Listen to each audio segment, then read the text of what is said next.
వల్లభనేని వంశీ వాళ్ళ భార్య పంకజశ్రీ ఆమె పేరు. ఆమె ఇప్పుడు మీడియా ముందుకొచ్చి మాట్లాడుతుంది. మా హస్బెండ్‌ని అన్యాయంగా అరెస్ట్ చేశారు. మాకు ఎఫ్ఐఆర్ కూడా ఇవ్వలేదు. ఏ కేసు పెట్టారో కూడా చెప్పట్లేదు.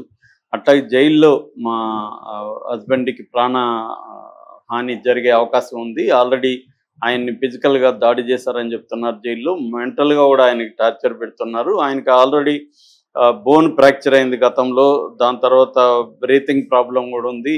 కానీ జైల్లో ఆయనకి ఏ రకమైన సౌకర్యాలు కల్పించట్లేదు అని ఆమె ఆరోపిస్తుంది.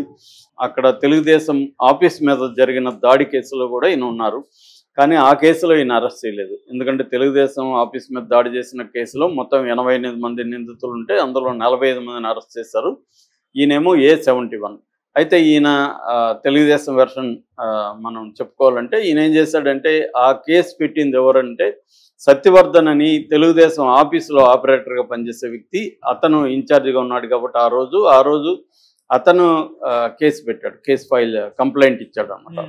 సో ఆ కంప్లైంట్లో 88 మంది మీద అతను రాశాడు. ఇవన్నీ చేశారు. దాంతో వీళ్ళు ఏం చేశారంటే వంశీ అండ్ బ్యాచ్ ఆ సత్యవర్ధన్ని కిడ్నాప్ చేసి వైజాగ్ తీసుకెళ్ళి తమ కంట్రోల్లో పెట్టుకొని ఒక 3-4 రోజులు టార్చర్ పెట్టి అతని దగ్గర ఒక వీడియో చేయించి ఆ వీడియోలో ఏముందంటే నేను అసలు ఆ రోజు ఆఫీసులో లేను, ఈ దాడి చేసింది ఎవరో కూడా నాకు తెలియదు, కానీ పోలీసులు సాక్షిగా నన్ను పిలిచి సంతకాలు తీసుకున్నారు, అంతవరకు తెలుసు, నేను కంప్లైంట్ ఇవ్వలేదు అని వీడియో రికార్డ్ చేశారు. ఆ తర్వాత విజయవాడకి తీసుకెళ్ళి అక్కడ కోర్టులో జస్టిస్ హిమబిందు ముందు కూడా హాజరుపరిచారు. హిమబిందు ముందు కూడా అతను వాంగ్మూలం ఇచ్చాడు. ఈ సత్యవర్ధన్ కిడ్నాప్ చేసినట్టుగా వాళ్ళ బ్రదర్ దగ్గర కంప్లైంట్ తీసుకొని ఆ సత్యవర్ధన్ బ్రదర్ దగ్గర ఇతన్ని ఆగమేఘాల మీద వచ్చి ఇక్కడ గచ్చిబౌలిలో మై హోమ్ భూజ అనే ఒక కాంప్లెక్స్లో అపార్ట్మెంట్ కాంప్లెక్స్లో ఉంటే వెళ్ళి పట్టుకొని వచ్చారు. అయితే అప్పుడు వంశీ అక్కడే దాదాపు 1/2 అవర్ to 40 minutes పోలీసుల్ని వెయిట్ చేయించి లోపలికి వెళ్ళి ఇక్కడ పోలీసుల సహాయం తీసుకొని లోపల అక్కడ మొత్తం ఇల్లంతా సెర్చ్ చేశారు. దాదాపు కొన్ని గంటల పాటు వెతికారు కానీ ఫోన్ దొరకలేదు. అంటే లాస్ట్ వాళ్ళకి ఏంటంటే మన సెల్ టవర్ ఆధారంగా ఇతని ఫోన్ ఎక్కడ ఉన్నిందంటే ఈ మై హోమ్ భూజాలో ఉన్నింది. కానీ అక్కడ పోలీసులకు దొరకలేదు. ఆ ఫోన్ కానీ ఉంటే ఇతనికి సంబంధించి అనేక డీటెయిల్స్, ముఖ్యంగా కిడ్నాప్కి సంబంధించి ఇతన్ని చాలామందితో మాట్లాడినట్టుగా ఇవన్నీ ఉన్నాయి కాబట్టి ఈ ఆధారాలతో కోర్టులో పెట్టాలనేది ప్లాన్. ఇక్కడ తెలుగుదేశం మీద దాడి చేసిన కేసులో ఆల్రెడీ ఈయనకి ముందస్తు బెయిల్ 20 వరకు ఉంది. సో 20 తర్వాత ఈయనకి కానీ బెయిల్ రాకపోతే ఆ కేసులు కూడా అరెస్ట్ చేసే అవకాశం ఉంది. ఆల్రెడీ ఇప్పుడు 16 కేసులు ఈయన మీద ఆల్రెడీ ఉన్నాయి. ఈ 16 కేసుల్లో ప్రిజనర్ ఇన్ ట్రాన్సిట్ వారెంట్ అంటారు. ప్రిజనర్ ఇన్ ట్రాన్సిట్ అంటే వేరే కేసులో ఒక ముద్దాయి జైల్లో ఉన్నప్పుడు ఇంకొక కేసు పెట్టి ఈ పీటీ వారెంట్ ఇష్యూ చేస్తారు. ఎందుకంటే ఆల్రెడీ జైల్లో ఉన్నాడు కాబట్టి ఆ పీటీ వారెంట్ తీసుకొని అతన్ని ఇంకొక పోలీసులు లేకపోతే ఇంకొక ఊరు కావచ్చు, ఆ ఊరు వాళ్ళు తీసుకెళ్తారు అన్నమాట. దీన్ని పీటీ వారెంట్ అంటారు. అట్లా గతంలో జగన్ కూడా ఇదే పని చేశాడు. మన ఆయన ఊరు దెందులూరు ఎమ్మెల్యే ప్రభాకర్ ఇలాంటి వాళ్ళని కూడా దాదాపు 60 కేసులు పెట్టి 1 by 1 ఒకప్పుడు నక్సలైట్లను ఇలా చేసేవాళ్ళు అనమాట. మావోయిస్టులు నక్సలైట్లు జైల్లో ఉన్నప్పుడు వాళ్ళని బయటికి రానియకుండా, బెయిల్లో వస్తే కూడా రానియకుండా, ఎందుకంటే మన దేశంలో శిక్ష పడడం అనేది చాలా లేటు.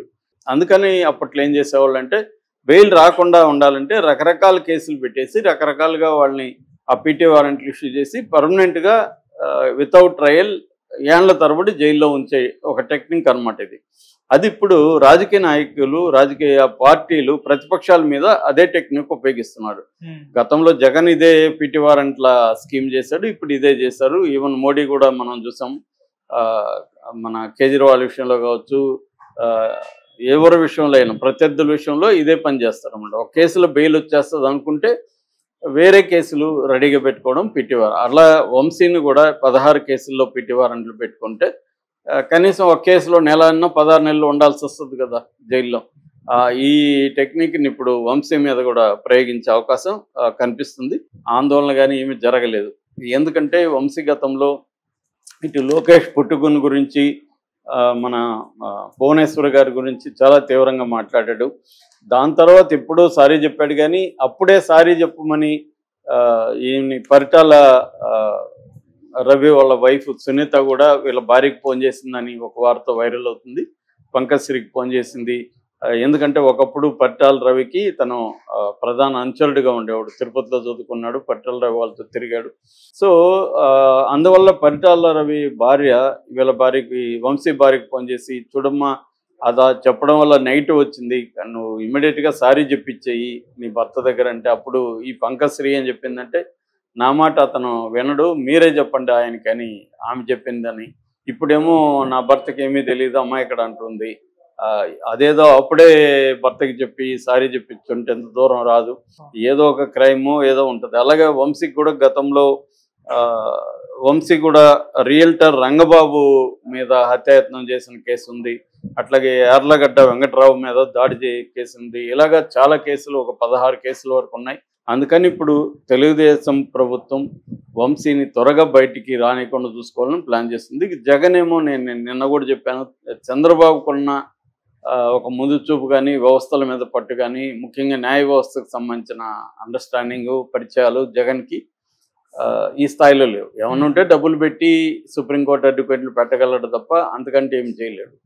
సో, అందువల్ల తన మనుషులు రేపు జైలుకెళ్ళినా ఇమ్మీడియేట్‌గా బయటికి తీసుకొని రాగలిగిన కెపాసిటీ జగన్‌కి లేదు. ఇదే ప్లేస్‌లో చంద్రబాబు ఉంటే ఈ పాటికి వంశీ బయటకొచ్చేసేవాడు.